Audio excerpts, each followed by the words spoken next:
Café Belgrado. Amigo do Café Belgrado, mais um episódio do podcast Café Belgrado, mais um Belgrabet by KTO. Dessa vez, Lucas, é hora de olhar para o passado e analisar o presente e refletir sobre o futuro. Animado aí para olhar, pensar e refletir? Tudo bem? Olá, Guilherme, olá, amigos e amigas do Café Belgrado. Ainda bem que você perguntou se eu estava animado sobre olhar, pensar e refletir, né? Porque se fosse sobre passado, presente e futuro, eu ia dizer que não, né, Guilherme? Não ia mentir aqui no ar. Mas, como é para olhar, pensar e refletir, sim, estou animadíssimo. Por quê, Guilherme? Desculpa te interrompê-lo, mas é essa questão fundamental até para a existência, né? Olhar para o passado e não refletir e ficar triste, qual é o recorte? Porque se você pensar, por exemplo, que havia homem nas cavernas e hoje a gente está gravando um podcast, é um recorte positivo, passado, presente. Agora, se você olhar 2014, 2022, bate uma bad. Então, qual é o recorte aí que você fez essa reflexão? Guilherme, eu nasci em 84, né? Então não poderia trazer aí uma memória mais longa do que, sei lá, 89. Na verdade, eu tenho uma pequena memória de 86, mas, assim, que eu lembro das coisas mesmo de 89, né? Então, assim, não foi grandes coisas também, né? Não vou aqui dizer, nossa, como o passado era show de bola, né? Mas a impressão que dá, Guilherme, é que pelo menos eu tinha a vida toda pela frente naquela época, né? Eu era um jovem ali que... criança que Chega olhava... nessa discussão, as pessoas estão chorando, as pessoas estão desesperadas. Hoje é dia de NB. Tem criança de colo correndo, Guilherme. Eu toquei em pontos aqui muito perigosos. É aviso de gatilho. É isso. Amigos, NBA, reta final de temporada. Hora de olhar para o passado. Desculpa, Lucas, te interrompi, te levei para caminhos profundos que hoje em dia... a gente vai olhar para um passado bem recente, né, Guilherme? A gente começou a temporada olhando as odds da KTO de over-under, né? Ou seja, qual a KTO, o Cassinho lá na KTO estava projetando quantas vitórias para cada time, né? E a partir dessa projeção de vitórias, Guilherme, a gente vai discutir aqui o ballot, né? Como seria o nosso ballot de técnico do ano. Por quê? Porque se alguém era esperado 50 vitórias, entregou 50 vitórias, a gente dá aqui um parabéns, né? Parabéns. A gente dá um parabéns aqui. Tem mais que obrigação. Que pode... Tipo aquele cartaz na formatura, né? Exatamente. Pode vir um parabéns sem exclamações, né? Tipo um parabéns, ponto final. Você fez apenas a sua obrigação, ou não fez nada do que a gente estava não esperando. Beleza. Se você esperava 60 vitórias e entregou 60, é um parabéns com exclamações, né? Porque não é fácil cumprir essa expectativa. Isso. Agora, se você estava esperando 40 e entregou 50, aí é um parabéns com múltiplas exclamações e uns beijinhos, né? Você bota stickers, aquele emoji com beijinho, né? Tipo, cara, você tá merecendo um beijo, e um beijo de amor, porque você entregou um resultado bem legal. Se você esperava 56 vitórias, vou ver aqui até do Lakers, viu, Guilherme? Aqui o Lakers para ser uma indireta, assim. Eram esperadas 52 vitórias e meia para o Lakers. Para o Brooklyn Nets eram esperadas 56 vitórias e meia. Eles estão entregando bem abaixo disso nesse final de temporada. Então você escolhe os emojis que você achar mais adequado, né? Do Lakers você vai botar provavelmente aquele cocôzinho, né, Guilherme? Um cocôzinho sorridente, pelo menos. Aquela caveira, né? Caveira também. Tem a caveira, tem o Rest in Peace também, né? Pode de repente alguém botar, porque a galera tá curtindo usar esse. Você gosta Só você curte esse. A galera tá curtindo essa lápide, né? Mas então a gente vai olhar aqui, Guilherme, e ver quem foi que caprichou nessa temporada, né? Lógico que de cara a gente pensa, por exemplo, nos times que estão lá na frente, né? Das histórias assim mais surpreendentes, Guilherme, qual é a que mais te chama a atenção? Surpreendente pro positivo, digamos assim. Das histórias mais surpreendentes, eu acho que o Memphis, embora se esperasse um salto de qualidade, que era um time muito jovem... Será que se esperava mesmo? Porque o Cassinho, por exemplo, escreveu lá, Memphis, 41 vitórias e meia. É metade. E mandaram Cassinho 55. mandou mal nessa, né? Mandou mal demais. Aliás, esse tema foi questão recente lá no Bola Presa, que eu vi até o pessoal postando nas redes, e o Cassinho se desculpando com a galera do Memphis, né? O Cassinho falou assim, desculpa aí, gente, perdão. Mas até então, bom, né? Porque o cara que torce pro Memphis, quer apostar no Memphis, ver um odd de 41 vitórias e meia, bom demais, velho. Ou seja, Taylor Jenkins precisa ser considerado para técnico do ano. É isso, Lucas? É isso, né? O Memphis entrega uma temporada acima do esperado. Não é uma temporada que não condiz com o talento, porque de fato tem bastante talento ali. Não é um time desprovido de talento. É um time que ainda está blossoming, né, Guilherme? Ainda está chegando, a galera está chegando no que pode entregar.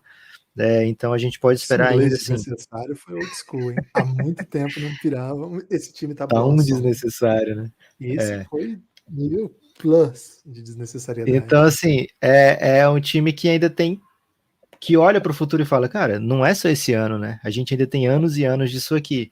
E mais um ponto a favor do Taylor Jenkins aqui, Guilherme, não teve Ja Morant por muitos jogos, né? Então, não teve, por exemplo, o Dillon Brooks a temporada inteira no começo, assim, né? Talvez até tenha sido interessante, porque o Desmond Bane acabou tendo um protagonismo que se mostrou, assim, muito benéfico ao time, né? Mas Dillon Brooks vinha sendo o jogador referência dessa equipe nas últimas temporadas, né? Então, inclusive, era referência literal, né, Guilherme? Porque tinha aquela estatística: quando o Dillon Brooks marca 20 pontos, o Memphis nunca perde um jogo, né? Mas de fato não esteve presente no começo da temporada. O time já começou bem, emenda a temporada inteira com séries ótimas de vitórias, independente de quem entrasse, quem saísse no time. Então, é de fato uma das grandes histórias. Taylor Jenkins tem que ser considerado, Desmond Bane vai ser considerado para Most Improved Player, embora seja segundanista. O JJJ lidera a NBA em tocos, chegou até a ter um zoom de que ele poderia entrar na lista, né, dos times defensivos, ou até mesmo concorrer ao Defensive Player of the Year. Então, é um time com muitas boas histórias. O Ja Morant foi candidato a MVP, né, por boa parte da temporada. Então, um monte de história legal, que talvez nenhuma cabe em prêmio individual, e talvez isso seja um motivo a mais para rolar um prêmio para Taylor Jenkins, né? Eu acho que é um cara que... Aliás, Lucas, uma coisa que se fala muito pouco, né? Meteu um barbão, né? Acho que isso...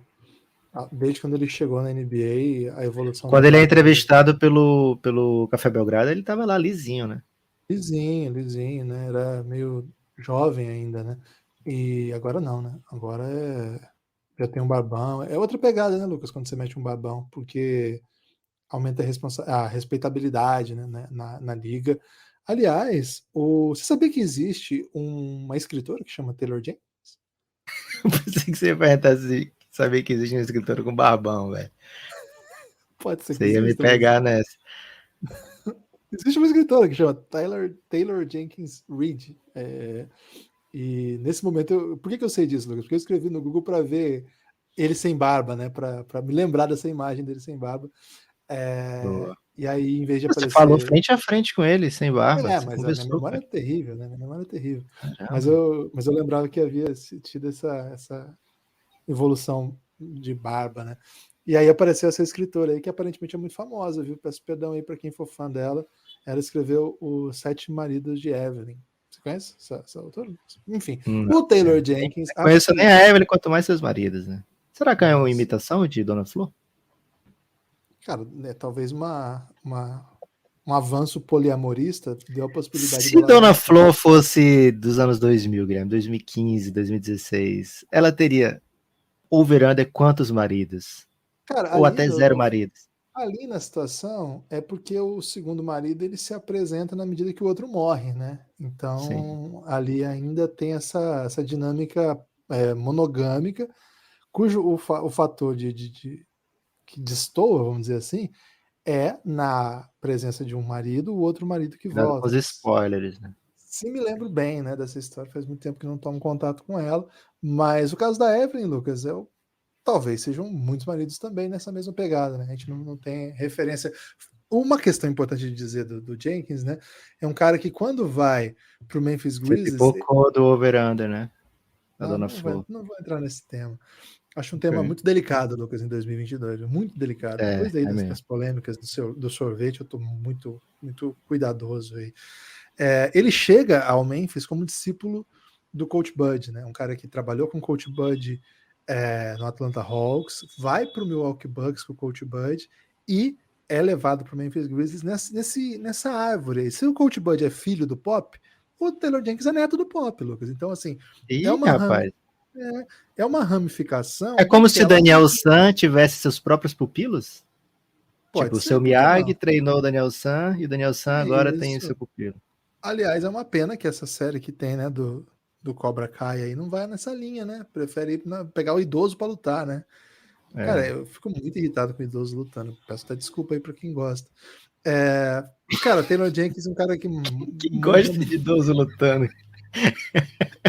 Taylor Jenkins é um dos caras que entendem muito do jogo, que levam esse time para outro patamar. É um cara que tem o elenco na mão. A gente vê pelo que faz, pela dinâmica que faz. É um cara que tá no crescimento, sabe, Lucas? É um cara que, por enquanto, não tem tanto hype, mas o que ele entrega é muito impressionante, né? O que ele entrega Amassaria Taylor Jenkins, técnico do ano?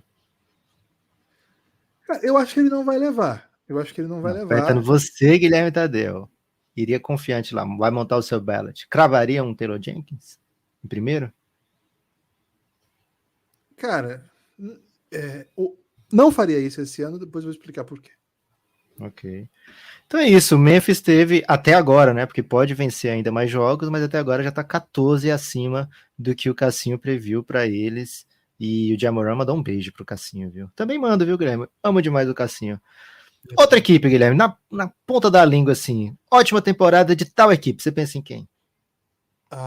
Suns, né? Phoenix Suns, pra mim. Aí Okay. sim, o técnico do ano.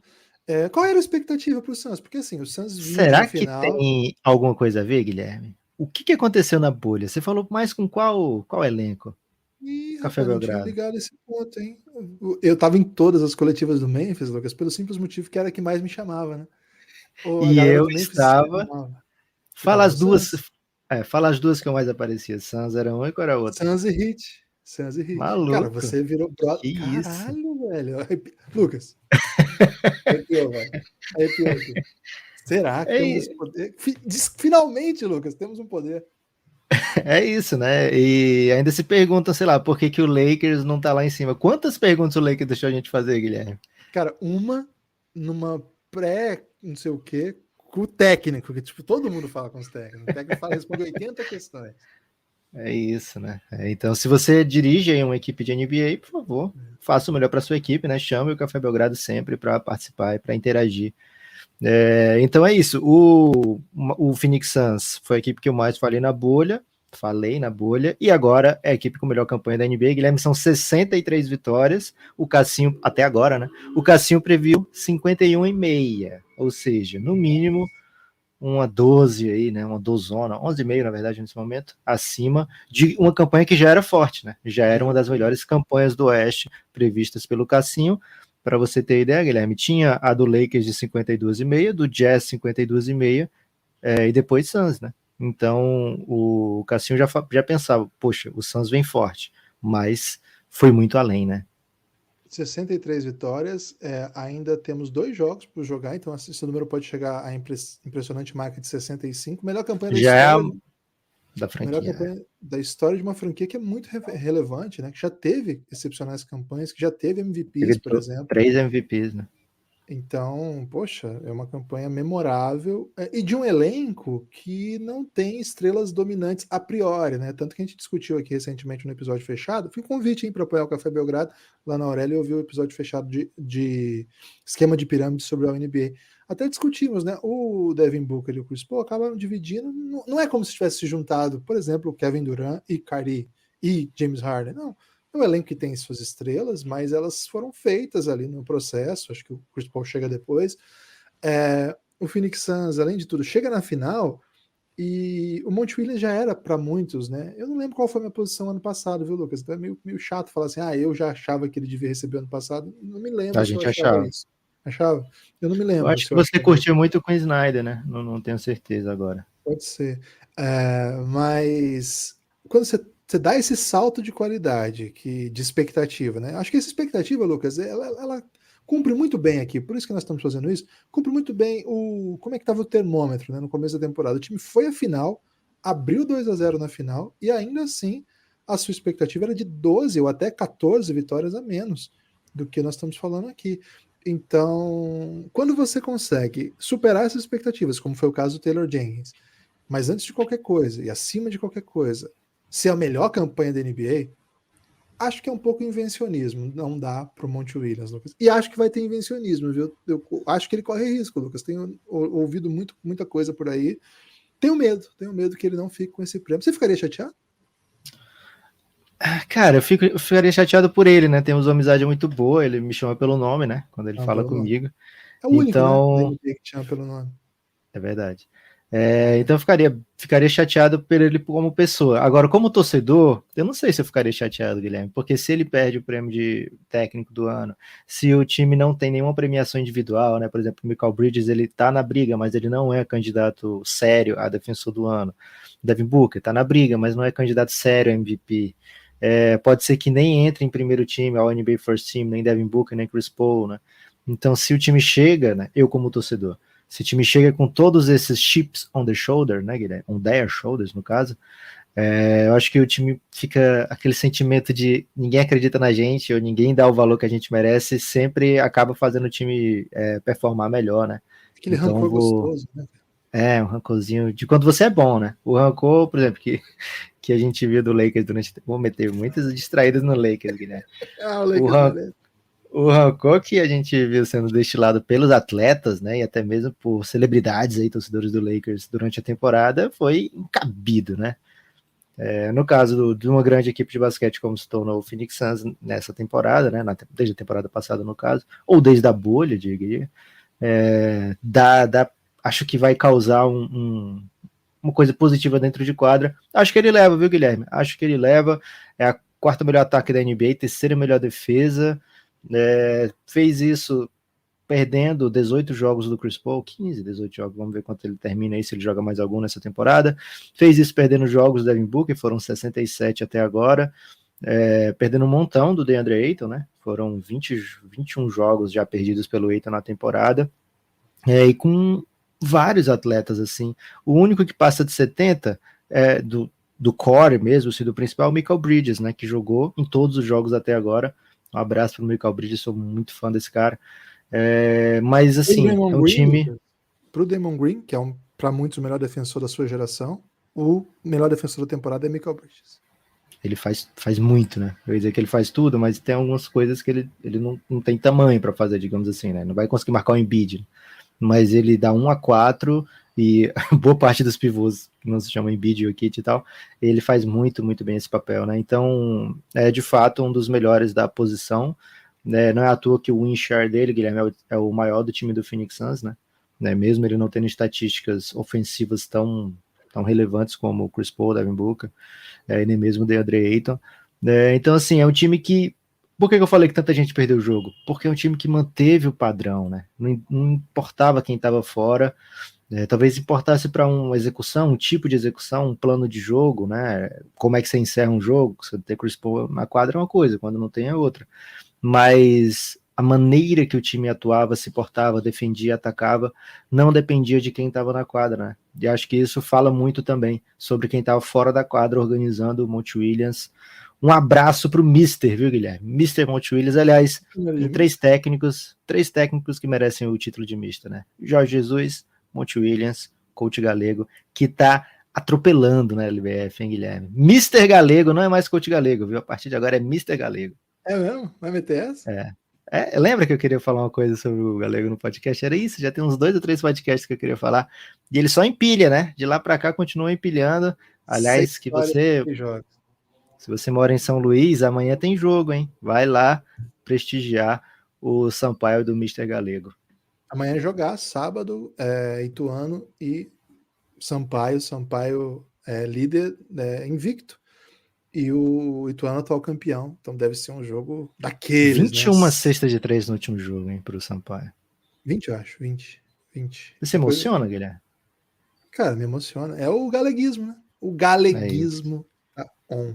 Ô, Lucas, outra história que eu queria que você me trouxesse números e embasamento aí de expectativas no começo da temporada é a do Miami Heat, já citado aqui. Erik Spoelstra é um técnico que já é considerado um dos melhores da história. Esteve naquela lista recente, que foi uma lista bastante comentada. E ano após ano o Heat dá um jeito de se meter em posições altas, né? O elenco do Heat é um elenco que tem suas estrelas, mas não tem, por exemplo, entre as 10 melhores carreiras da NBA, você não tem um jogador no Heat hoje. No entanto, os caras sempre estão dando um jeito de ganhar. Tem jovem promissor, tem defensor que é muito polivalente, tem estrela que não contra um é imparável, tem um elenco de chutadores maravilhoso e vai vencendo, vencendo, vencendo. É a melhor campanha do leste nesse momento, com 52 vitórias, pode chegar até 54 caso vença as duas últimas. Qual era a expectativa, Lucas, no começo da temporada?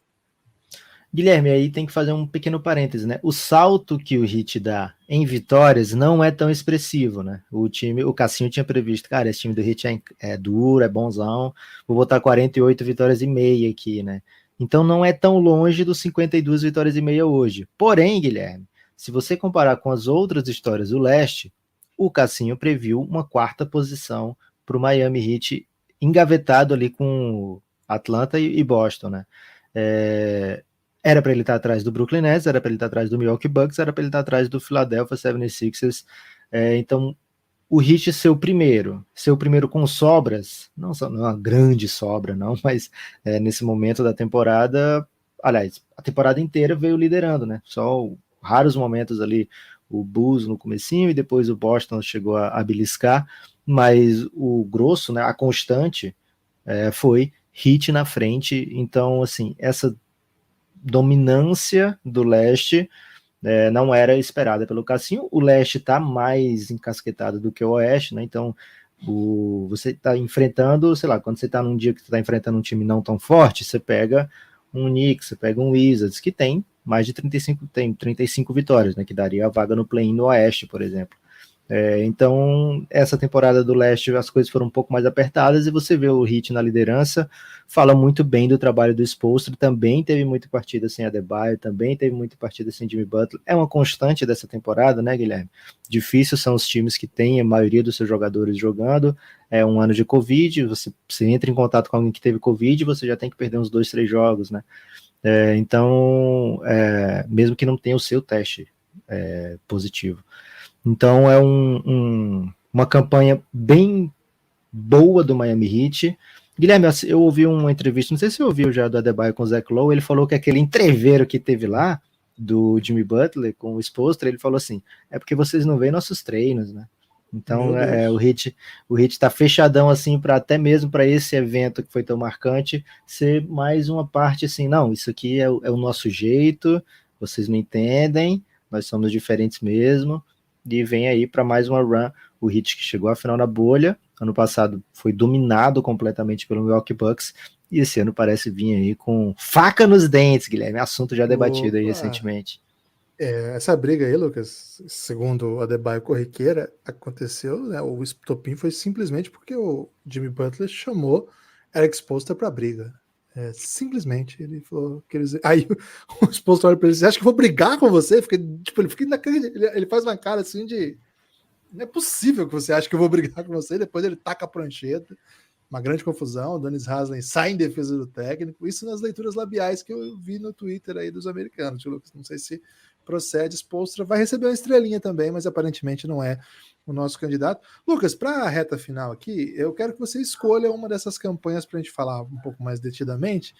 Celtics, que mudou de técnico, e o técnico do Celtics tem sido muito analisado, muito comentado aí na mídia internacional. O Raptors, do Nick Nurse, que, cara, não sei como é que era a expectativa, tô curioso para lembrar. 36 vitórias e meia do Raptors.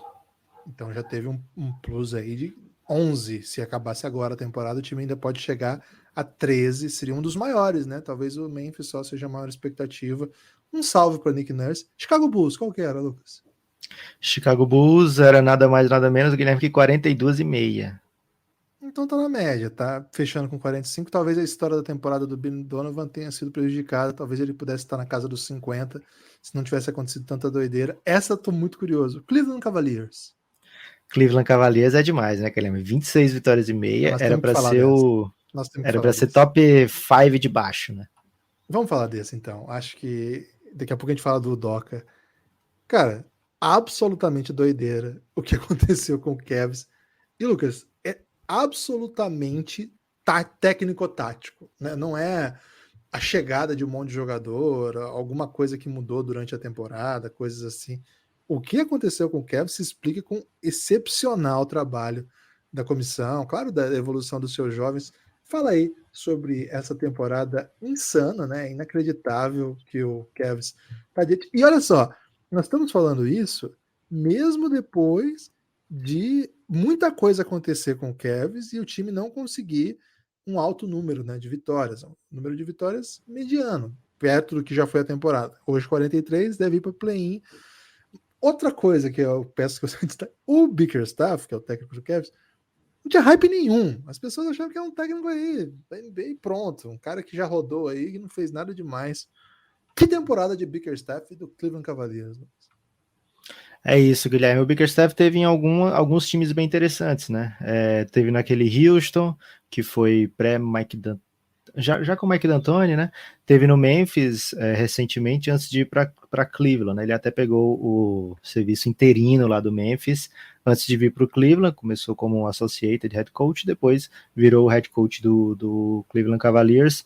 E de fato, Guilherme, o Cleveland vinha numa sequência de anos tão ruim que pouco se apreciava o que poderia ser, o que poderia estar fazendo por ali o Bickerstaff, né? A gente via um ou outro jogador que apresentava um bom nível, que talvez não fosse esperado, como por exemplo o Colin Sexton, né?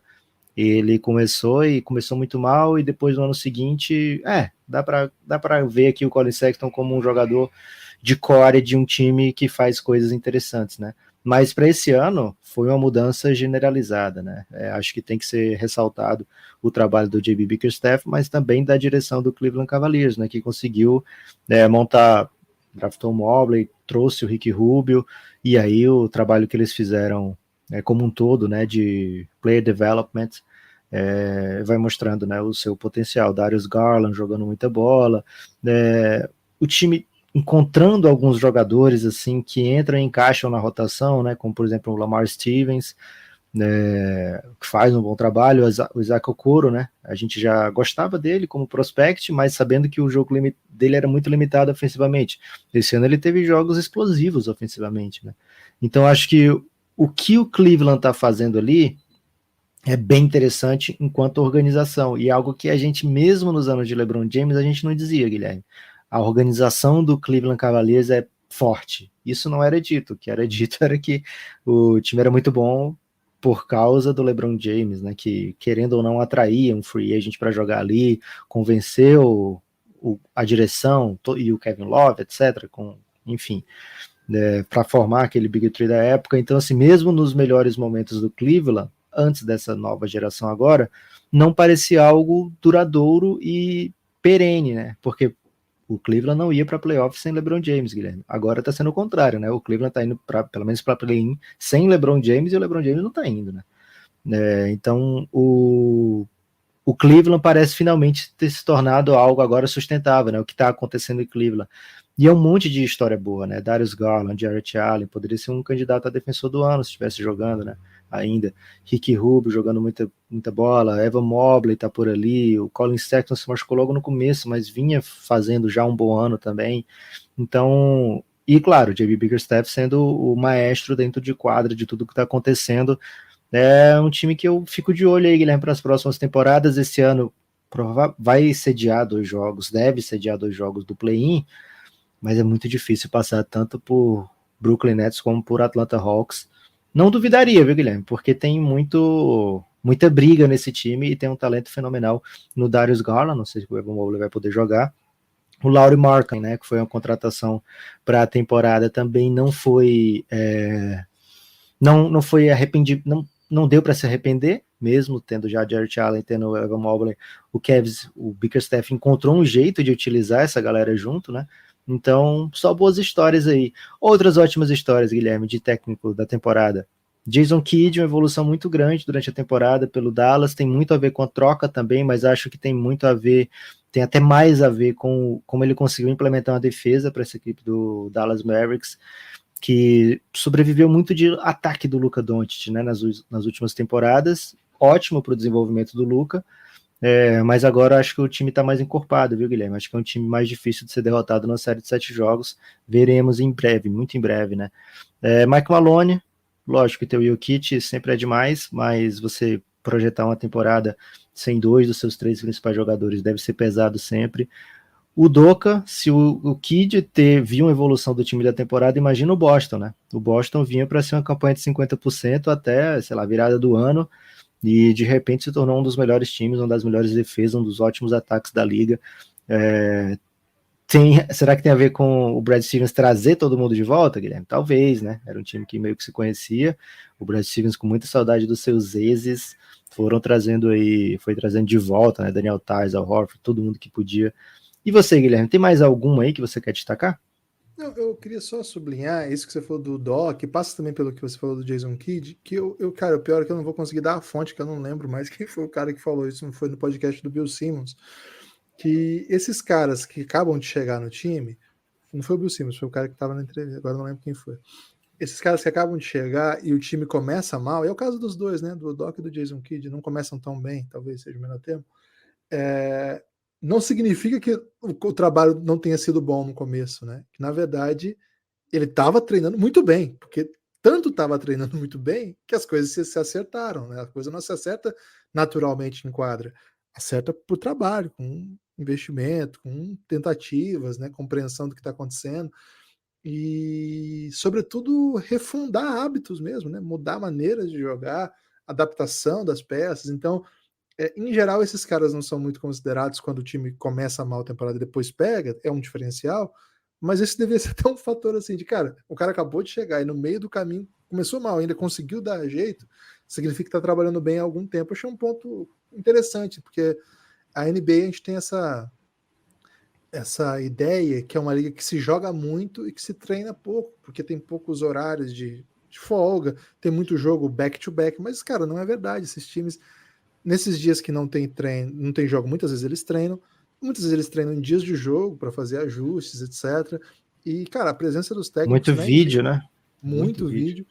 E a presença... E hoje a NBA se joga num nível tático de excelência, eu diria excelência mundial. Por muito tempo se falava da NBA ser muito uma liga dos jogadores, 1 contra 1, não é a liga dos técnicos. Cara, hoje você não consegue passar e vencer jogos na NBA, ganhar uma sequência de jogos sem um grande aperfeiçoamento tático. As equipes que estão muito bem na NBA têm muita variação, muita compreensão, dinâmicas de jogo, evolução do pensar o basquete. Hoje, do ponto de vista tático, a NBA é muito, muito avançada, inclusive com as melhores ligas consideradas táticas do mundo. Então, você se dá muito bem na NBA significa isso também, significa que você está entre os melhores. Ô, Lucas, eu só queria saber como é que era a expectativa do Timberwolves, porque a campanha foi bem legal, hein? Foi bem legal. O Timberwolves tinha expectativa de 34 vitórias e meia, viu, Guilherme? Tá flertando aí com o Memphão de melhor salto, né? Caramba, então é isso. Ô, Lucas, lá no começo da temporada, eu participei lá do NBA das Minas, eu tive que dar Eu ia o te palpite. perguntar isso, Guilherme. Como é que você se sente com sua escolha de técnico do ano? Me fala aí. Foi o Ty Lue, né? Eu escolhi o Ty Isso. Lue. Não deu bom, né? Assim, é uma temporada que eu Você achei, acha que não Lucas. deu bom? Assim, para ganhar, não vai ganhar, mas você acha que foi O meu que ele palpite faz um era bom justo. ano? Eu tentei ser o espertão do rolê, né? Por quê? Eu pensei assim, cara, ele acabou de ser final de conferência com um time com muitos problemas, né? Então eu imagino que esse time com muitos problemas, ele vai entregar uma campanha boa, porque mesmo com os problemas, é um elenco bom. E aí vai ser cotado justamente por esse gap entre expectativa e vitórias. E assim, ele fez o que dava para fazer com o elenco, mas ele não deu o pulo do gato do técnico do ano, né? Acho que não tá nem de Perdeu perto de muito de rolar. Paul George, né? Qual era a Paul George. expectativa? Era bem mais alta, né? A expectativa do Clippers era 45 vitórias e meia, mas a expectativa era que o Paul George jogasse, né? E de repente voltasse o Kawhi em algum momento da temporada. Não rolou, né? O Paul George perdeu muito jogo e o Kawhi não voltou, né? Qual foi o troféu framboesa aí depois do Lakers, Lucas? De tipo, a expectativa gigante, a campanha terrível. Cara, se você quiser falar a expectativa, eu falo a campanha aqui. O Brooklyn tá devendo umas 14 vitórias, né? 56,5 aqui. Tá feio. É muita coisa, né? E aí, de resto, deixa eu ver aqui se tem algum salto para trás. O Hawks vinha brigando para ser salto para trás, mas depois deu uma engrenada. O Blazers tinha 44,5, Guilherme. Como é que ficou? 44,5, agora tá com 27. Meu Deus. É o framboesão, né? Vai pro Billups aí, né? Dois técnicos muito, muito criticados, né? Quando assumiram, o Kidd e o Billups, de estilos bem diferentes, né?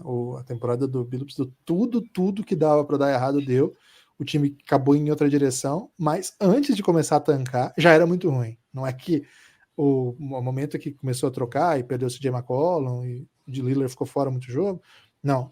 Quando o Lillard estava jogando, o CJ McCollum teve problema físico sério essa temporada no começo, mas não deu. Nunca deu certo o Billups no Blazers.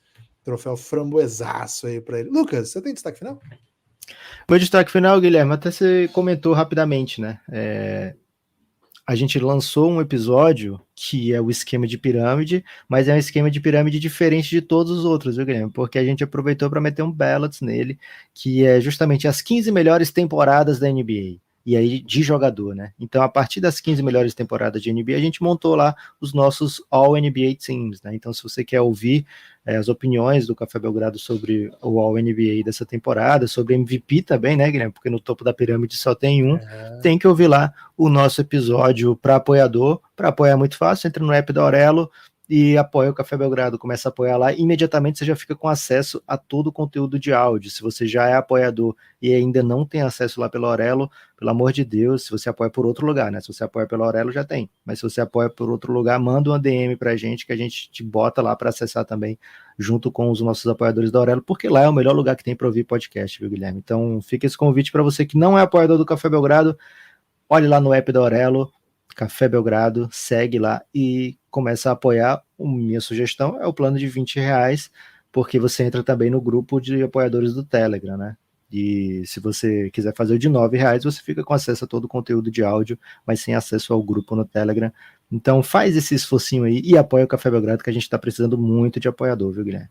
Estamos precisando. O meu destaque final, além desse, que eu acho que é o grande destaque, né? R$9 por conteúdos muito, né? Muito conteúdo de NBA, e R$20 se você quiser fazer parte do nosso grupo no Telegram. Vem com a gente, dá essa moral pro produtor de conteúdo dependente, né? Que depende do seu apoio. Espalhe por aí que você ouve o Belgradão, viu? Ajuda muito essa propaganda boca a boca, fala com um amigo que gosta de NBA.